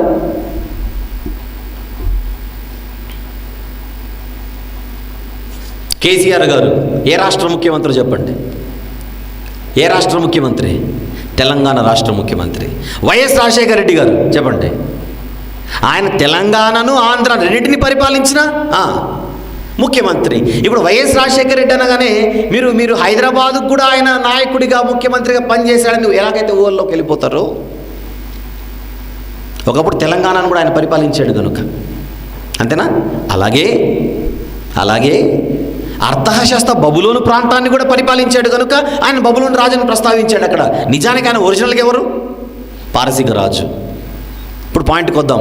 నెహెమ్యా గారు అర్తహషస్తను చూడ్డానికి 12 ఏళ్ల తర్వాత వెళ్ళి మళ్ళీ తిరిగి వచ్చాడట. అంటే 433 తర్వాత వెళ్ళిన ఆయన మళ్ళీ తిరిగి వచ్చాడనంటే 432లోనో వచ్చింటాడు తిరిగి. 432 తిరిగి వచ్చింటాడు. వచ్చిన తర్వాత 1-2 ఏళ్ళు అక్కడ ఉన్నాడు అనుకోండి. అంటే అల్టిమేట్గా 430 వరకు దగ్గర క్రీస్తు పూర్వం 445 నుండి 430 వరకు నెహెమ్యా గారి పరిచర్యను మనం చూడగలము. నెహెమ్యా గారు పరిచర్య చేస్తుండగా మలాకి గారి ప్రస్తావన నెహెమ్యా గ్రంథంలో లేకపోవడం చేత మనకు నెహెమ్యా తర్వాతనే మలాకి గారు వచ్చారని మనం నిర్ధారించుకోవచ్చు. Okay, right. మళ్ళీ ఎప్పుడు అని అడిగితే, ఒకటి నెహెమ్యా తర్వాత వచ్చాడు, అది కన్ఫామ్. పారసీకుల పరిపాలన ఇంకా జరుగుతోంది అక్కడ, అది రెండవది, అది మనం మనసులో పెట్టుకోవాలి. పారసీకుల తర్వాత మళ్ళీ గ్రీకులు వస్తారు. గ్రీకుల పాలనలోనికి మనం మలాకి గారిని సెట్ చేయకూడదు. పారసీకుల పరిపాలన సెట్ చేయాలి. నెహెమ్యాకు దూరంగా ఆయన ప్లేస్ చేసుకోవడానికి వీల్లేదు. కారణం, నెహెమ్యా 13లో ఉన్నటువంటి సమస్యలే మలాకి గ్రంథంలో కనపడతాయి మనకు. అందుచేత నెహెమ్యా గారి తర్వాత 430 నుండి 420 మధ్యలో మలాకి గారి పరిచర్య అక్కడ జరిగి ఉండాలి. అందుకే మలాకి గ్రంథం ఏ కాలానికి చెందినది అని మనం ప్రశ్నిస్తే, క్రీస్తు పూర్వం 430 నుండి 420 మధ్య కాలంలో చోటు చేసుకున్న పరిస్థితులే మలాకి గ్రంథంలో చెప్పబడుతున్న విషయాలు అని మనం చెప్పుకోవచ్చు.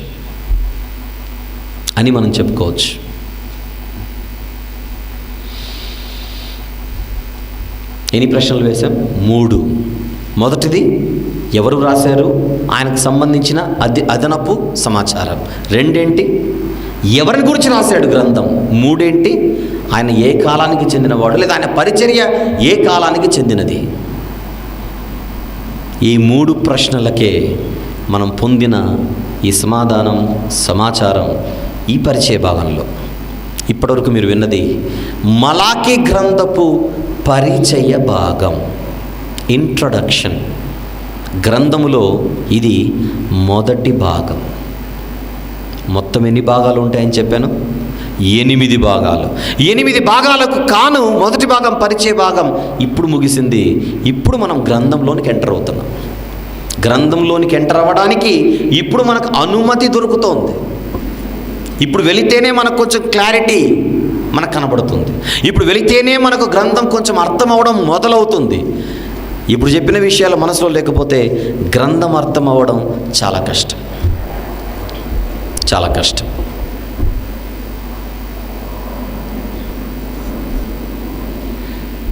మొదటి భాగం గ్రంథములోని పరిచయం పక్కన పెడితే మొదటి భాగం, పరిచయంతో కలిపితే రెండవ భాగం. ట్రూ విజ్డమ్ మినిస్ట్రీస్ లో భాగమైన ట్రూ విజ్డమ్ ట్రైనింగ్ సెంటర్ 6 సంవత్సరాల నుండి 19 సంవత్సరాల వయసు గల పిల్లలకు రెగ్యులర్ ఎడ్యుకేషన్ తో పాటు బైబిల్ ఎడ్యుకేషన్ ని కూడా అందిస్తున్నది. వీటి వివరములు మరియు మా ఇతర పరిచర్య వివరములను మా అఫీషియల్ వెబ్సైట్ www.truewisdomtv.com లో పొందగలరు. బ్రదర్ ఆర్ వంశీ గారు మాట్లాడిన ఎన్నో అద్భుతమైన ప్రసంగాల డివిడీలు సిద్ధంగా ఉన్నాయి.